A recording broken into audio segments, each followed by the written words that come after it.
देखिए, जो सितंबर 24 को न्यूयॉर्क में जो क्वाड समिट होने वाली है, वो एक बड़ी अहम समिट है। और इससे ये पता लगता है कि चारों countries, Australia, Japan, India and the United states, वो सब इसके बारे में अब काफ़ी सीरियस हैं। आपको पता है कि पहली जो मीटिंग हुई थी वो मार्च में हुई थी। और उसमें काफ़ी इम्पोर्टेंट, जो वर्चुअल मीटिंग थी, लेकिन उसमें काफ़ी इम्पोर्टेंट डिसीजंस लिए गए थे। और उसमें मुझे लगता है कि भारत को एक बहुत बड़ा लाभ हुआ। देखिए, सिक्योरिटी एस्पेक्ट अगर आप इसका दूसरी तरफ छोड़ भी दें, तो इसने भारत को एक बड़ी एज ए वैक्सीन मैन्युफैक्चरर दुनिया का सबसे बड़ा बनाने में बड़ी मदद करी है। इसलिए कम से कम परसेप्शन बढ़ गया और एक global value supply chain Bharat के लिए बहुत अच्छी उसमें बनेगी। दूसरी चीज़ ये है कि नई टेक्नोलॉजीज़ के बारे में, रेयर अर्थ्स के बारे में ये सब डिस्कशंस होंगे। और किस तरह से ओपन इंडो पैसिफिक रहेगा, ये सबसे बड़ी बात है। अब उसमें हम उसको चाहें आप साइनो यूएस के बीच में देख लें, या इंडिया यूएस की रिलेशनशिप के बारे में देखें, इंडिया चाइना के रिलेशनशिप के बारे में देखें, या इंडिया ऑस्ट्रेलिया या इंडिया जापान के बारे में देखें, ये सबके अपने अपने इंडिविजुअल इंटरेस्ट हैं। और अगर अमेरिका का इंटरेस्ट चाइना को काउंटर करना है, लेकिन हालांकि अगर आप देखेंगे तो ब्लिंकन ने यहाँ जब भारत में थे तो उन्होंने एक स्टेटमेंट दिया था कि it is not a security relation. तो उन्होंने उसको कि किसी कंट्री के खिलाफ में ये सिक्योरिटी, इस बात को क्लैरिफाई किया था। उसको मैं समझता हूँ सिर्फ चीन और रूस को थोड़ा पैसिफाई करने के लिए ये बात कही गई थी।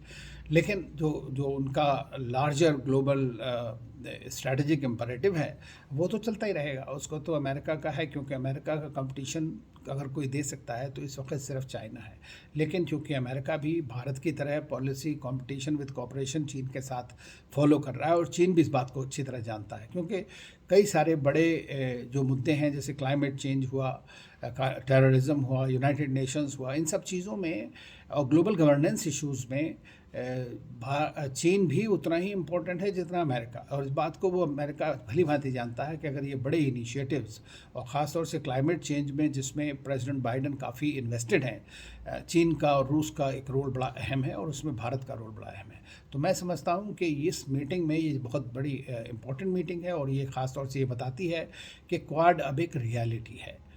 लेकिन quad is not a squad in my view. और मैं इस बात को मेंटेन करता हूँ, ये नहीं है कि हर एक जगह लड़ाई होगी वहाँ पे क्वाड पहुँच जाएगा। दूसरी चीज़ ये है कि ये कोशिश करेंगे कि ग्लोबल इश्यूज़ के ऊपर किस तरह से एक अपना एक नज़रिया बनाएं, और एक अपना हो सकता है कि कैसी पोजीशन लें जिससे सबको फ़ायदा हो। उसमें अफ़गानिस्तान का भी डिस्कशन आ सकता है।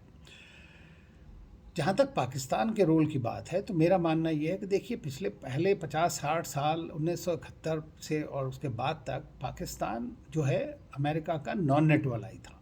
और हमेशा से पाकिस्तान ने उसको अमेरिका ने पाकिस्तान को यूज़ किया है। और पाकिस्तानी एस्टेब्लिशमेंट ने भी अपनी न्यूसेंस वैल्यू को अच्छी तरह इनकैश किया है, चाहे वो अमेरिका के साथ रहा हो, चाहे वो रूस के साथ है, चाहे वो चीन के साथ है। तो मेरा मानना यह है कि ब्लिंकन ने अभी, अगर आप देखेंगे कि अफ़गानिस्तान को निकलने के टाइम जो उन्होंने अपना क्वार्टेट एक बनाया था, जिसमें उज़्बेकिस्तान, अफ़गानिस्तान, पाकिस्तान, तो उसमें भी पाकिस्तान इन्वॉल्व है। तो मेरा मानना यह है कि पाकिस्तान की यूटिलिटी अमेरिका के लिए है, और अब उसको ये कि किस तरह से कंट्रोल कर पाएगा। और वो कोशिश करेंगे कि किस तरह पाकिस्तान का रोल वहाँ पर एक थोड़ा सा भी अगर एंटी टेररिज्म हो जाता है तो वो ये उनकी कोशिश ज़रूर रहेगी। लेकिन वो अपनी रियल पॉलिटिक में पाकिस्तान का इस्तेमाल करते रहेंगे, मेरा ही मानना है। अफ़गानिस्तान की हालत बहुत ख़राब है, इसमें कोई शक नहीं। 97% लोग जो हैं वो इस वक्त सब्सिस्टेंस लेवल पे आ गए हैं, उनके पास खाना नहीं है। और ये बात आज नहीं हुई है, ये चली आ रही है काफ़ी दिनों से। खाली काबुल की सिचुएशन देख करके आप अफ़गानिस्तान का अंदाज़ा नहीं लगा सकते हैं। वहाँ पे जो करप्शन, जिस तरह की वो चीज़ें चली हैं पहली गवर्नमेंट्स के साथ, उसने भी काफ़ी लोगों का बुरा हाल किया हुआ है। नहीं तो आप सोचिए, 15-20 दिन के अंदर कोई मुल्क इतनी बुरी हालत में आ सकता है? नहीं हो सकता है। तो जो भी सिचुएशन है, मेरा मानना यह है कि उसमें हमें बहुत ज़रूरी है। भारत के जो विदेश मंत्री हैं, उन्होंने सही कहा है कि भारत खड़ा है इसमें साथ में। भारत ने हमेशा साथ दिया अफ़गान लोगों का। पीछे भी 75,000 टन व्हीट एड दी थी, और $3 बिलियन वहाँ पे इन्वेस्ट किया है। ये सारी बातें हैं, लेकिन मेरा मानना यह है कि इस वक्त चूँकि भारत ने इंटरनेशनल एफर्ट को सपोर्ट किया है यूएन के अंडर में, और एक ये कहा है कि वहाँ लोगों को आने जाने की सुविधा होनी चाहिए, कमर्शियल फ्लाइट फ़्लाइट जो ऑलरेडी स्टार्ट हो गई हैं, सब लोगों को जो जाना चाहते हैं जाएं, जो अंदर आएँ। इसी तरह जो एड आए उसका डिसबर्समेंट, उसकी मॉनिटरिंग, उसका कंट्रोल ठीक तरह से हो, तो ये बातें बिल्कुल सही हैं। लेकिन भारत को अपना एक ओपन करना चाहिए, कितना एड दे रहा है, कितना फास्ट दे रहा है। मेरे ख्याल से तो पिछले हफ्ते जिससे पहले कि दूसरा कोई एड पहुंचाता हमें देना चाहिए था। आज की डेट में कतार ने कितने प्लेन भेज दिए एड के, यूएई ने कितना भेज दिया, सऊदी उनको सपोर्ट कर रहा है, चीन उनको $31 मिलियन कमिट कर दिया था पहले ही, और अब पता नहीं कितना और होगा। पाकिस्तान जैसा देश जिसको खुद इतनी बड़ी परेशानी है, उसने उनको सपोर्ट करने की कोशिश करी है। तो मेरा मानना यह है कि हमें जो इस तरह की सिचुएशन है जहां अफ़गान लोगों के लिए हेल्प करने की बात है, वहाँ मिलिट्री मेडिसिन और ये सारी चीज़ें जल्दी से जल्दी मुहैया करानी चाहिए। रही बात तालिबान के साथ एंगेज करने की, जो यूएन सेक्रेटरी जनरल ने कहा है, तो मैं समझता हूँ ये खाली कहने वाली बात है। अरे भाई, अमेरिका जो सबसे बड़ी पावर है दुनिया की, उसने एक एग्रीमेंट साइन कर लिया दोहा, तो क्या है, और रिकॉग्निशन क्या होता है? आपने तालिबान के साथ एग्रीमेंट साइन किया, पावर उनको हैंड ओवर कर दी। चाइना उनके साथ बात कर रहा है, कह रहा है कि हम वहाँ इन्वेस्ट करेंगे, तालिबान को लीडर को होस्ट करता है। यूएस रशिया जो है वो अपना मॉस्को टॉक्स का आज से नहीं 10 साल से करे जा रहा है, बार बार ट्रोइका है, कभी क्वाड्रिल है, कई कुछ तरह की बातें हैं। पाकिस्तान उनके साथ एम्बेडेड है पूरी तरह से, उसी ने उनको सपोर्ट किया, उसी ने उनको आगे बढ़ाया है। भारत उनके साथ अभी बात करना शुरू कर दिया। अब कौन सा कंट्री रह गया? यूके उनको एड दे रहा है, उसने ओपनली बताया बात करने के लिए। फ्रांस, जर्मनी, सारे मुल्क तो बात कर रहे हैं। अब कहने को कौन रह गया? फिर बताइए मुझे, आपके किससे और बात करें?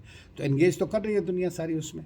तो इसलिए हमें इस बात में पूरी तरह ध्यान देना चाहिए कि एंगेज करने के मापदंड क्या हैं।